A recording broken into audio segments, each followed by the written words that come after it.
ওমরে ফারুকের মতো শক্তিশালী লোক মক্কায় দ্বিতীয়টা ছিল। উনি বললেন, ইয়া রাসূলুল্লাহ, আপনি কি সত্য নবী না? আল্লাহ রাসূল বললেন, হ্যাঁ সত্য নবী। এই কোরআন কি সত্য না? সত্য। ইসলাম কি সত্য ধর্ম নয়? এটাও সত্য। ওমরে ফারুক বললেন, ফাফিমাল ইখতিফা, তাহলে লুকায় লুকায় কেন?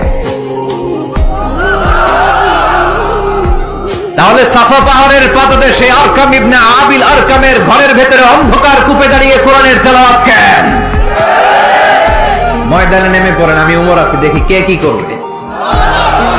রাসূল সাল্লাল্লাহু আলাইহি ওয়াসাল্লাম বললেন, না, এটা মাক্কি জীবন, ধীরে সুস্থে দাওয়াতি কাজ করো, ওমর ও ফারুকও ছাড়বে না।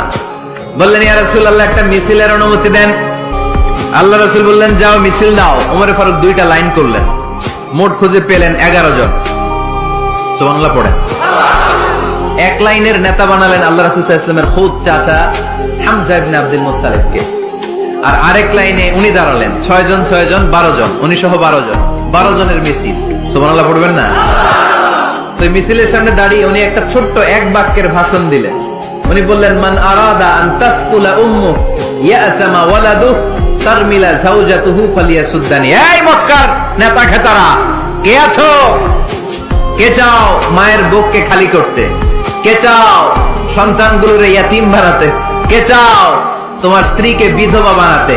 সামনে আসো, পারলে আমি ওমরে ঠেকাও। ওমরে ফারুক দাঁড়ালেন, দাঁড়িয়ে তাকবীর শুরু করলেন, আল্লাহু আকবার, আল্লাহু আকবার, আল্লাহু আকবার।